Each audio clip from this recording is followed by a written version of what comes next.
Red Cross founder Shri Henry डुनाको दिनको उपलक्ष्यमा हामी Kalimpong red क्रसले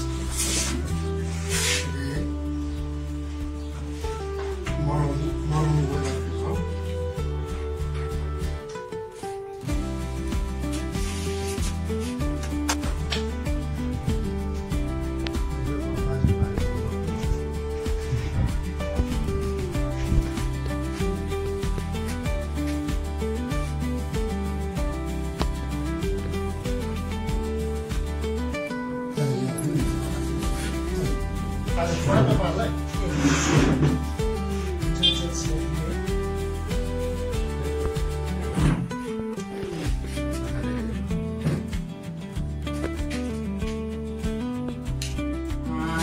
Indian Red Cross society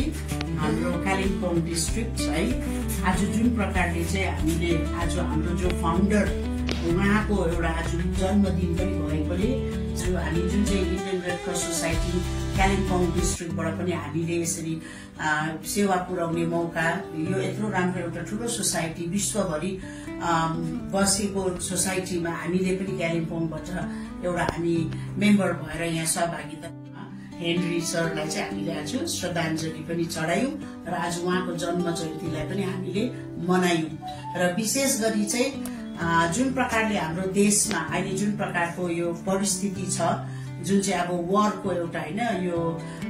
छेडिरहेको छ अहिलेको सिचुएसन एकदमै भोलाटाइल भएको कारणले गर्दा चाहिँ इंडियन रेड क्रॉस सोसाइटीले जति पनि कार्यक्रम हामीले यो फाउन्डेसन डे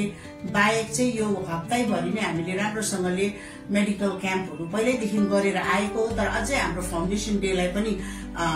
मनाउनुको लागि चाहिँ हामीले हाम्रो उद्देश्य चाहिँ हामीले हर्ष उल्लास मात्रै नभएर चाहिँ मेडिकल क्याम्पहरुदेखिको लिएर थुप्रो कार्यक्रमहरु यस्तो जुन चाहिँ ह्युम्यानिटीलाई सर्भिस दिने हामीले सोचेको थियौं त्यो कुराहरु सबै अहिलेलाई चाहिँ स्थगित गरेको छौं त्यसलाई रद्द चाहिँ नगरेर र पछि गएर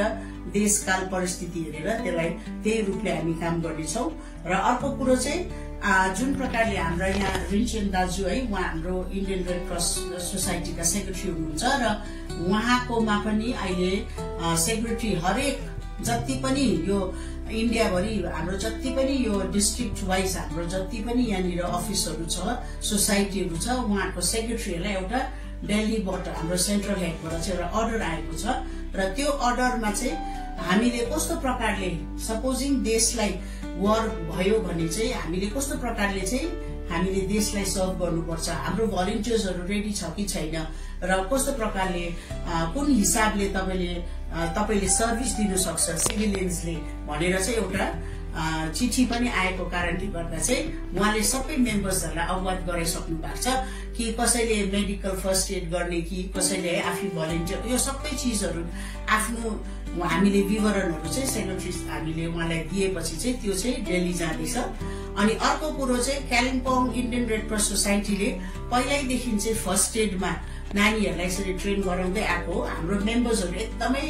एक्टिभ हुनुहुन्छ र उहाँहरुले नै यसरी यो जुन चाहिँ रेड क्रसले चाहिँ यो मेम्बर्सहरुले चाहिँ उहाँहरुले फर्स्ट एड गर्नु सिकाउँदै आइराको त्यो सँगसँगै सेल्फ डिफेन्स र वारमा मात्रै नभएर चाहिँ डेली लाइफमा पनि कोही बेला यस्तो आपतकालीन सिचुएसनमा होस् त्यो चीजलाई चाहिँ सिकाउँदै आइराको छ इंडियन रेड क्रॉस सोसाइटी कालिम्पोङले त्यसैलाई नै पनि फेरि पनि यदि कुनै पनि स्कुलहरु इच्छुक हुनुहुन्छ भने चाहिँ कलेजेस स्कुल्सहरुले हाम्रो सेक्रेटरीलाई उहाँहरुले कन्ट्याक्ट गर्यो भने चाहिँ अदरवाइज एनी मेम्बर्सहरुलाई कन्ट्याक्ट गर्यो भने चाहिँ Indian Red Cross Society Kalimpong district is always ready र तपाईहरुले खाली एउटा फोन कल तपाईहरुले दिनुभयो भने कन्ट्याक्ट गर्नुभयो भने चाहिँ यो जुन चाहिँ हाम्रो मेम्बर्सहरु जो चाहिँ they are very well trained र उनीहरुले आजसम्म फर्स्ट एड कसरी गर्नुपर्ने र त्यो खाली सिकाउनु मात्रै हैन आपतकालीन स्थितिमा बाढमा भर पहिलोमा उहाँहरुले यति सारो काम गरेर आइरहनु भएको छ रिलिफमा हाम्रो भाइहरुले उहाँहरुले चाहिँ तपाईहरुको स्कुलमा गएर यो सबै सिकाउनेछ सो इफ इन्ट्रेस्टेड किनभने अहिले नै एउटा मक ड्रिल गर्नु भनेर एउटा आदेश त आएको छ र हाम्रो सोसाइटीको प्रेसिडेन्ट चाहिँ by virtue of the chair Kalimpong district magistrate पनि हुनुहुन्छ अनि एसडिओ पनि हुनुहुन्छ। सो उहाँहरूले चाहिँ यो मक ड्रिल चाहिँ अहिले उनीहरूको अर्डर आएपछि चाहिँ यो डिस्ट्रिक्टमा, किनभने सबै जग्गा हुँदैछ, किन कालिम्पोङमा मात्रै भएको छैन भन्ने हामीलाई पनि एउटा प्रश्न र एउटा जिज्ञासु थियो। र अहिले चाहिँ हाम्रो कालिम्पोङ डिस्ट्रिक्टमा चाहिँ अर्डर आएको छैन भनेको कारणले गर्दा, यदि कालिम्पोङ डिस्ट्रिक्टमा अर्डर भएपछि त उहाँहरू स्वयं पनि हाम्रो सोसाइटीको प्रेसिडेन्ट हो, त्यसैले गर्दा चाहिँ obviously Indian red cross society is always ready त्यो मक ड्रिलमा पनि पार्टिसिपेट गर्नको लागि। अनि हामीले पनि एउटा सानो पार्ट लिनु पायौं र तपाईहरु सबैलाई मेम्बर्सहरु जति आउनु भएको छ, किनभने हामी त चौकीमा बसेको छौं तर काम गर्ने हाम्रै मेम्बर्सहरु हुन्छ र म जति पनि हाम्रो यंगस्टर्सहरु जति पनि मेम्बर्सहरु छ, आजको दिन चाहिँ तपाईहरुलाई पनि कंग्रेचुलेट गर्नु अनि थ्यांक यू भन्न चाहन्छु, बिकज तपाईहरुको गुड वर्कले नै हाम्रो सोसाइटीको नाम अगाडि बढिरहेको छ। सो अ बिग कंग्रेचुलेशन्स अनि हार्टिएस्ट फाउन्डेसन डे आज हामी भन्न चाहन्छौं हामी सबै मेम्बर्सहरुलाई। Thank you.